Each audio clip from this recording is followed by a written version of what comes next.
سائی صاحب نے انتہائی ڈیٹیلس میں جو ہے جتنے بھی ہماری جو ویٹ لینڈس ہیں جو کہ ہمارے جو مہاجر آبی پرندے ہیں جو ہماری مچھلیاں ہیں یا دوسری جو جنگلی حیات ہے یا جو آبی حیات ہے اس کا جو ان کا مسکن ہے اس کے اوپر ایک سیر حاصل ایک ڈیٹیل پریزنٹیشن کی ہے اور فگریٹیولی انہوں نے یہ پروو کیا ہے کہ ہم جو ہماری جو عادات ہیں یا ہمارے جو افعال ہیں اس کی وجہ سے ہم اپنے ان مسکن کو ان مہاجر آبی پرندوں کو یا جتنے بھی ہماری جو وائلڈ لائف ہے یا فشریز ہے یا جتنے بھی آبی ریسورسز میں جتنے بھی ہمارے جو حیات رہ رہی ہے اس کو ہم بے دردی سے اس کا جو ہے ہم نسل کشی کر رہے ہیں جس کے صدی بعد کے لیے گورنمنٹ آف آزاد کشمیر نے جو ہے نا یہ یا پوری دنیا میں جتنے بھی جو حکومتیں انہوں نے wild life and fishery department قائم کی اور ہماری ریسپانسبلٹی لگائی ہے ایک تو ہم نے ڈائریکٹلی ان کی کنزرویشن کے لیے ایفرٹس کرنی ہے اور دوسرا سب سے اہم بات یہ ہے کہ یہ ایفرٹ اسی وقتی کارگر ہوں گی جب ہماری جو کمیونٹی ہے لوکل کمیونٹی ہے یا جو ہمارے جو طلباء طالبات کیونکہ یہ فیوچر کے معمار ہیں ٹھیک ہے انہوں نے آگے چل کر تو اس مختلف جو ڈپارٹمنٹس ہیں ان کو چلانا ہے انہیں میں سے کا جو ہے کوئی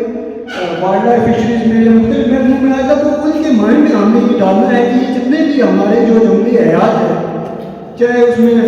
مچھلی آ جائے یا جو مہاجر آبی پرندے آ جائیں تو جتنے بھی ہماری جو وائلڈ لائف ہے اس کو جتنے بھی ہمارے درپیش چیلنجز ہیں اس کے اوپر ہم نے اس کو ایک افیکٹو کنٹرول میں لانا ہے میں آپ کو ایک بات بتا دوں کہ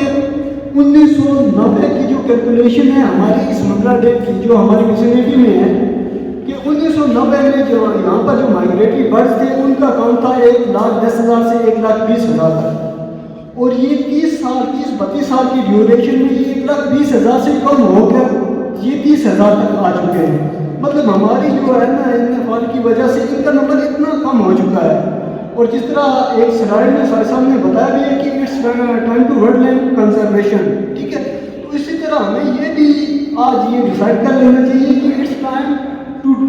وائلڈ لائف کنزرویشن کے یہ ہمارے پاس شاید قدرت نے یہ ہمیں لاز موقع دیا ہے کہ ہمارے جتنے بھی یہ جو جتنے مہاجر آبی پرندے ہیں یا جتنے بھی ہماری جنگلی حیات ہیں جو ہماری انکروچمنٹس کی وجہ سے یا جتنے بھی ہم ان کے جو مسکن ہیں ان کو بے دردی سے تباہ کر رہے ہیں اس کی وجہ سے ان کی نسل ختم ہو رہی ہے اس طرح ساشن نے سلائڈ میں بتایا بھی کہ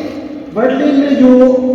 ان کی جو آبی حیات ہے یا جتنے بھی مائگریٹری برڈز ہیں اس کی 87% آلریڈی ختم ہو چکی ہے ان کی نسل کشی ہو چکی ہے جو باقی 13% بچے اس کے لیے ہماری ریسپانسبلٹی ہے کہ آپ لوگوں کے ساتھ مل کر ان کو ہم نے کنزرو کرنا ہے میں اسی کے ساتھ کنکلوڈ کروں گا اور ایک متفق ادارہ اعضاء کے پرنسپل صاحب پروفیسر صاحبان کمیونٹی ممبر اور طلباء حضرات سجدوں سے تیرے کیا ہوا صدیاں گزر گئی سجدوں سے تیرے کیا ہوا صدیاں گزر گئی دنیا تیری بدلتے وہ سجدہ تلاش کر عبدالرؤوف صاحب اپنے آپ کو انوائٹ کرتا ہوں کہ آپ اسٹیج پر آئیں اور سب سے پہلے تو میں انتہائی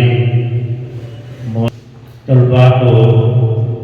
جنگلی حیات کے حوالے سے انتہائی عام اور سبق آموز معلومات حاصل ہوئی ہیں ادارہ کی طرف سے معذرت خواہ بھی ہوں کہ ہمارا ایک پروگرام اسپورٹس ڈالا کے حوالے سے چل رہا تھا وہ پہلے سے شیڈیولڈ تھا جس کی وجہ سے ہمارے طلباء اس پروگرام میں شمولیت سے محروم رہے اور ہمارے اساتذہ بھی اس میں جس طریقے سے نمائندگی ہونی چاہیے تھی مصروفیت کی وجہ سے نہیں ہو سکی اس کے لیے ہم اپنے معزز مہمانان سے معذرت خواہ ہیں کالج کی طرف سے بھرپور نمائندگی پروفیسر حافظ محمد عرفان صاحب کر چکے ہیں اس لیے میں